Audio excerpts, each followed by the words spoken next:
9 September 1961 Paris. दिवस इतका सुंदर उगवला आहे की या मोठ्या शहरात असा सुंदर दिवस उगवणे हे अक्षरशः वाया गेले असे वाटते. छतावर कबुतरे ऊन खात बसली आहेत व शहराच्या रहदारीचा प्रचंड गोंगाट नेहमीप्रमाणेच चालू आहे. रस्त्यावर गर्दी आहे. सगळे दुकानातील वस्तू पाहण्यात मात्र दंग आहेत. पण या निरभ्र सुंदर आकाशाकडे पाहणारे क्वचितच असावेत. रस्त्याने जाताना लोकांना इतर माणसे जरी दिसत असली तरी त्यांचे त्याकडे मुळीच लक्ष नव्हते. त्यांचे लक्ष केवळ स्वतःकडेच असावे. आपण कसे दिसतो व आपल्या पोशाखांचा इतरांवर काय परिणाम होतो याचीच त्यांना जास्त चिंता दिसत होती. असूया व भीती असली की केवढेही सौंदर्य प्रसाधन केले तरी ते व्यर्थ. सिमेंट व दगड यांनी बांधलेल्या बांधामुळे अडवलेली नदी सगळ्याच गोष्टीविषयी मात्र पूर्ण उदासीन होऊन वाहत होती. संध्याकाळी सगळी प्रेक्षणीय स्थळे व सगळे रस्ते दिव्यांच्या झगमटाने नटले तरी तेथे एका प्रकारची प्रचंड किंवा भव्य अशी अर्थशून्यता जाणवत होती. एक असह्य वेदना जाणवते. पादपथावरून जात असताना खाली पडलेले एक पिवळे पान दिसले. त्यात अजूनही ती वासंतिक चारुता आणि आकृती सौंदर्य मात्र कायम होते. इतक्यात त्या अद्भुत प्रसादाचा प्रचंड झोत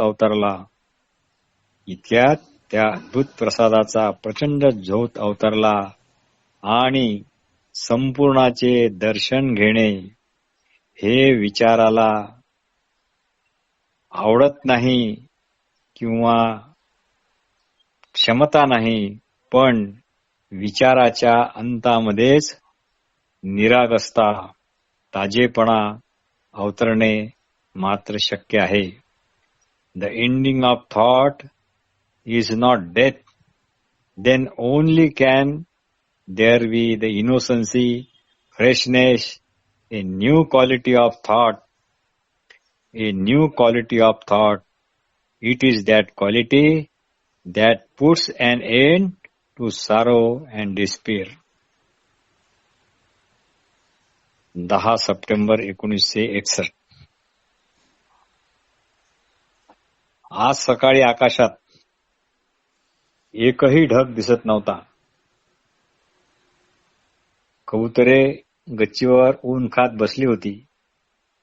त्यांचा रंग गच्चीसारखाच होता. विचार व भावना यांच्या पलीकडे शांती असते. ती शांती मागे लावून मिळत नाही, कारण ज्याच्या मागे आपण लागतो ते काय आहे हे अगोदरच आपल्याला माहीत असावे लागते, किंबहुना ते माहीत असतेच. म्हणून जे ज्ञात आहे ते कधी वास्तव नसते. What is sought must already be known, and what is known is never the real. शांती ही श्रद्धावंतांना किंवा तर्ककर्कश तत्वज्ञानाला कधीच प्राप्त होत नाही. Peace is not to the believer or the philosopher who specializes in theory. The symbol, the word must be destroyed, not destroyed in order to have peace, but they must shattered, for they are impediment to the understanding. All the inward structure of resistance and security must die. Then there is emptiness, and only in this emptiness there is peace.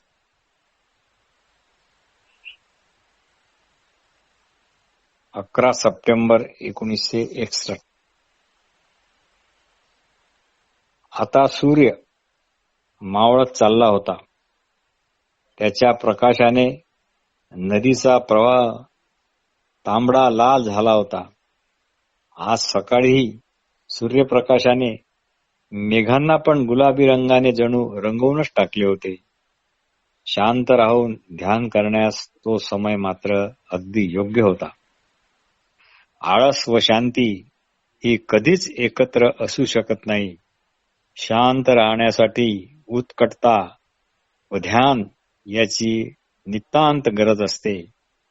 To be quiet there must be intensity and meditation. Then there is not a casual but very, very active and forcefulness is required. Meditation is not a pursuit of thought or idea. It is the essence of all thoughts, which is to be beyond all thoughts and feeling. Then it is a moment into the unknown. Then it is a moment into the unknown. मग तो अज्ञातात चालणारा व्यापार होऊन बसतो. कारण ज्ञाताचा व्यापार म्हटले की त्यात नित्य नूतन असे काहीच राहत नाही.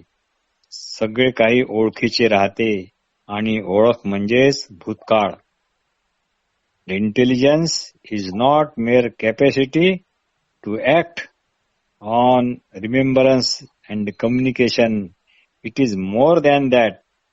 One can be very informed and clever and one level of existence and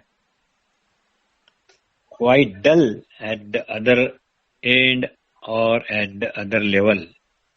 Mere knowledge, however deep and wide, does not necessarily indicate the intelligence.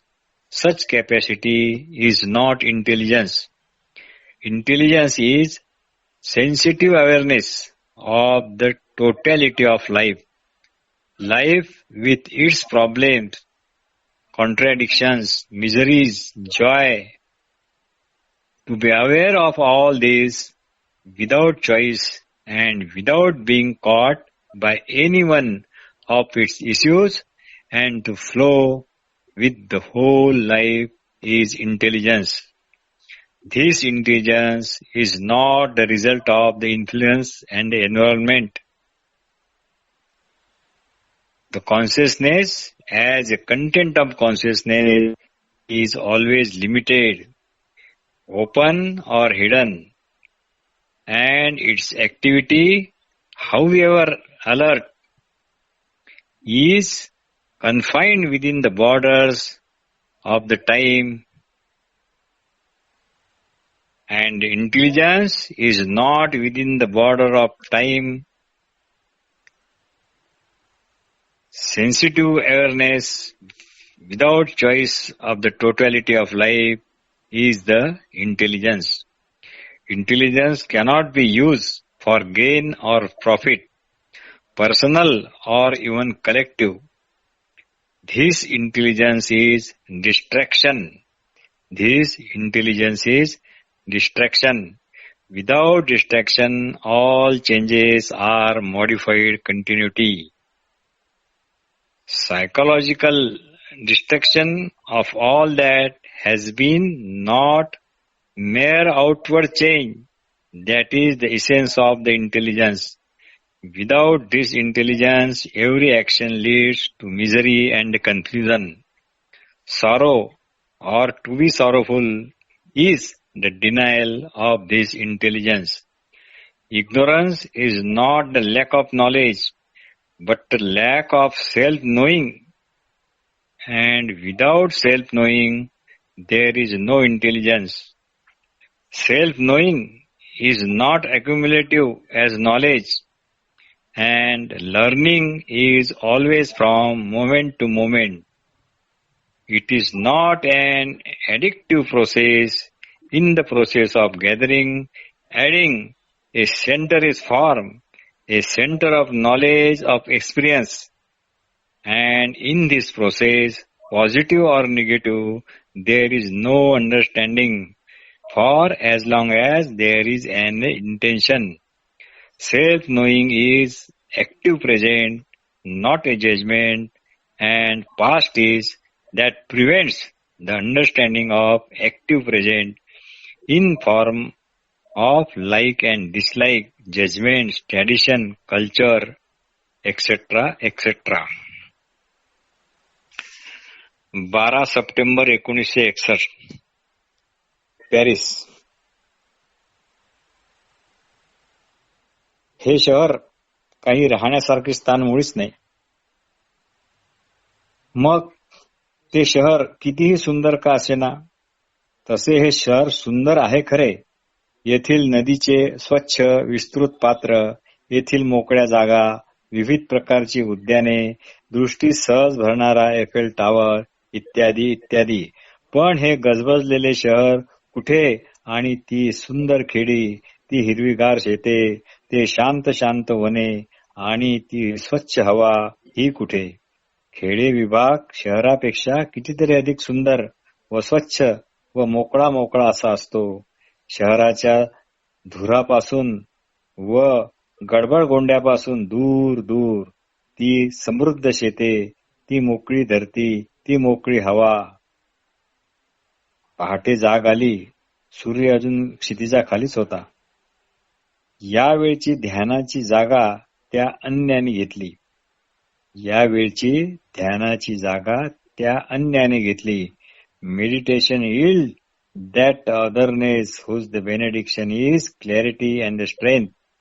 त्याच्या अद्भुत संप्रसादात स्पष्टता व सामर्थ्य होते. काल रात्री निजण्यास जाताना तो प्रसाद अचानकपणे पण स्पष्टपणे अवतरला. काही दिवसापासून त्याचे आगमन झाले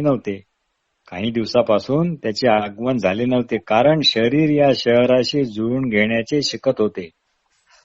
म्हणून आता जेव्हा तो प्रसाद अवतरला तेव्हा त्यात उत्कटता आणि सौंदर्य दाटले होते. सारे काही पूर्ण निशब्द होऊन गेले होते. त्याने पूर्ण खोली व्यापून टाकली होती. त्याच्या भव्य विराटतेचे व सौंदर्याचे वर्णन करण्यास शब्द केव्हाही अपुरे पडतातच. तो अवतरला की सारे काही नाहीसे होऊन जाते. आणि आश्चर्य म्हणजे मेंदूचे तोपर्यंत चालणारे सगळे व्यापार एकाएकी अगदी सहजपणे थांबून जातात. तेथे कुठलाही प्रतिसाद राहत नाही. Everything ceases when that is. And strangely the brain with all its responses and activities finds itself suddenly and voluntarily quiet, without a single response, without a single memory, nor is there any recording of what is going on. It was very alive and utterly quiet. It is too immense in imagination, which is rather immature and silly. What is actually is so vital and significant that all imagination and illusion have lost their meaning. तेथे कुठलाही प्रसिद्धात उमटत नाही, कुठलीही स्मृती राहत नाही. जे चालू आहे त्याची नोंद पण होत नाही. मेंदू तेव्हा पूर्णपणे तरल असतो आणि तरीही तो पूर्ण निश्चल असा असतो. म्हणूनच जे चालू आहे त्याला अननोन असे म्हणतात. ते इतके विराट असते की ते कल्पनेच्या आवाक्यात येत नाही. म्हणून त्याची कल्पना करणे हे केवळ वेडगळपणाचेच ठरते. जे वास्तव असते, जे प्रत्यक्ष असते, ते इतके काही विलक्षण महत्वपूर्ण असते की अशा या वास्तवाचे जे जिवंतपणाने नुसते रसरसलेले आहे आणि त्याच्या पुढे कुठलीही कल्पना, कुठलाही आभास अजिबात टिकत नाही. कल्पनेला काही अर्थ उरत नाही. The urgency of or the need of understanding of the self-knowing is of a great significance. There is outward need which is necessarily essential, food, clothes and shelter. But beyond that, is there any other need which is so necessarily and essential? The need of sex as escape from what is, except the true biological urge. The compulsive urge of ambition, envy, greed, are they really essential and necessary? Are they the way of life? But each one of us has accepted that the way of life, being so conditioned to that life, goes along with standing and then seeking and escaping in sex, in ambitions, in the entertainment, etc., etc. And then escapes become more significant than the reality. Then the escapes becomes more significant than the reality. या साऱ्या मानसिक गरजा म्हणजे जे वास्तव आहे, जे खरोखर महत्वाचे आहे, त्याच्यापासून दूर पळण्यासाठी स्वीकारलेले एक संरक्षक कवच असते. आणि कसली तरी पूर्तता करणे, काहीतरी विशेष बनणे, हे सर्व कशाच्या तरी भीतीमुळेच होत असते. पण ही भीती नेमकी कशाची आहे याचा पत्ता मात्र लागत नसतो.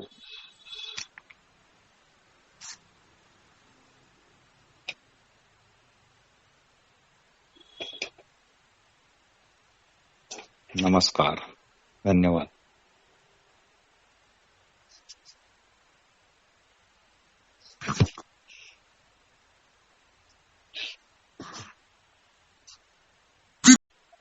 9 सप्टेंबर 19